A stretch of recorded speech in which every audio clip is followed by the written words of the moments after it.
Halo semuanya, selamat datang di update pasar emas untuk tanggal 13 Desember 2025 waktu Indonesia. Hari ini, fokus utama datang dari keputusan The Fed yang baru saja menurunkan suku bunga, serta antisipasi data inflasi inti Amerika Serikat dan keputusan suku bunga Bank Sentral Eropa dan Inggris yang bisa menggerakkan XAU/USD secara signifikan. Sebelum kita mulai, ingat bahwa semua informasi di video ini bersifat edukasi dan analisis pasar, bukan nasihat investasi. Selalu lakukan verifikasi dan manajemen risiko sebelum membuat keputusan trading. Dalam beberapa hari ke depan, kalender ekonomi cukup padat, dan beberapa rilis penting berpotensi memengaruhi harga emas. Yang paling dekat adalah sejumlah data manufaktur dan retail dari China dan Jepang pada pertengahan Desember. Namun yang benar-benar layak dicermati adalah rilis inflasi Amerika Serikat pada 18 Desember, serta laporan ketenagakerjaan non-farm payrolls pada 16 Desember. Inflasi inti AS yang lebih tinggi dari ekspektasi biasanya menekan harga emas karena meningkatkan prospek imbal hasil real dan penguatan dolar. Sementara inflasi yang melambung juga membuat emas menarik sebagai lindung nilai terhadap penurunan daya beli. Di waktu hampir bersamaan, ada keputusan suku bunga BOE dan ECB yang juga dapat menimbulkan volatilitas lintas pasar. Kenaikan tak terduga di Inggris atau zona euro bisa memperkuat mata uang mereka dan memengaruhi aliran modal ke aset safe haven seperti emas. Akhirnya, Bank of Japan juga punya keputusan pada 19 Desember yang potensi perubahan kebijakan di Jepang bisa memicu pergerakan pasar valuta yang berimbas ke harga komoditas. Pertama, The Fed menurunkan suku bunga pada tanggal 10 Desember 2025 sebesar 1/4 poin menjadi 3,6%.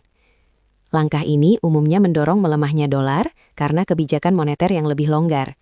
Dan melemahnya dolar biasanya menjadi katalis positif bagi XAU/USD karena emas dihargakan dalam dolar sehingga menjadi relatif lebih murah bagi pemegang mata uang lain. Kedua, data inflasi yang masih menunjukkan kenaikan tahun ke tahun sebesar 2,8%, mengingatkan pasar bahwa tekanan harga belum sepenuhnya mereda. Dinamika ini membuat investor menimbang antara ekspektasi suku bunga yang lebih rendah jangka menengah dan risiko inflasi yang tetap tinggi. Situasi yang cenderung mendukung permintaan untuk aset safe haven seperti emas dan juga beberapa aset kripto sebagai lindung nilai.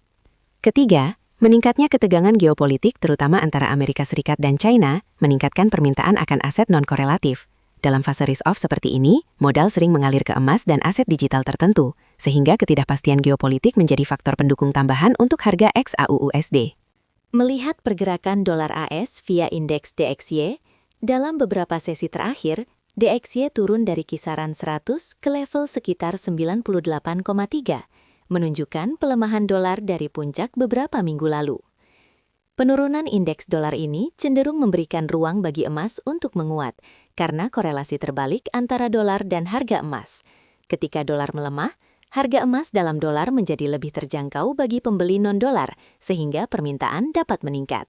Imbal hasil obligasi pemerintah AS tenor 10 tahun berada di kisaran 4,1 hingga 4,2%, dengan penurunan kecil dari puncak sebelumnya. Secara sederhana, ketika imbal hasil obligasi naik, biaya peluang memegang emas yang tidak memberikan kupon juga meningkat, sehingga menekan harga emas. Sebaliknya, penurunan imbal hasil mengurangi daya tarik obligasi relatif terhadap emas dan memberi dukungan pada XAU/USD. Saat ini dengan imbal hasil sedikit turun dari level tertinggi, kondisi itu memberikan sentimen yang relatif mendukung bagi emas. Rencana trading yang disiapkan adalah membuka posisi jual atau short pada level masuk $4.295 dengan stop loss di $4.315 dan target take profit bertahap di $4.250, $4.200, dan $4.150. Keputusan ini didasari oleh analisis teknikal yang menunjukkan harga berada dekat upper Bollinger Band di sekitar 4.310,24 dan indikator RSI yang sangat overbought dengan RSI 7 periode sekitar 86,5 dan RSI 14 periode sekitar 80,7 menandakan kelelahan pada gelombang kenaikan terakhir. Candle terbaru juga menunjukkan sumbu atas panjang, dengan harga tinggi mencapai 4.351,59, namun ditutup lebih rendah di sekitar 4.302,12, sinyal rejection di area tinggi. Strategi ini bertujuan mean reversion menuju middle band Bollinger dan level support struktural yang terbentuk dari aksi harga terakhir.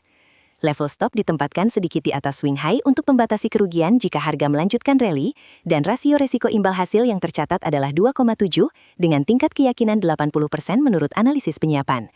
Catatan tambahan, beberapa level support atau resistance yang tertera di data awal tampak tidak realistis atau kesalahan input, sehingga target didasarkan pada struktur harga terbaru dan kerangka Bollinger yang relevan. Sekali lagi, video ini hanya untuk tujuan edukasi. Semua keputusan trading sepenuhnya ada di tangan kalian sendiri.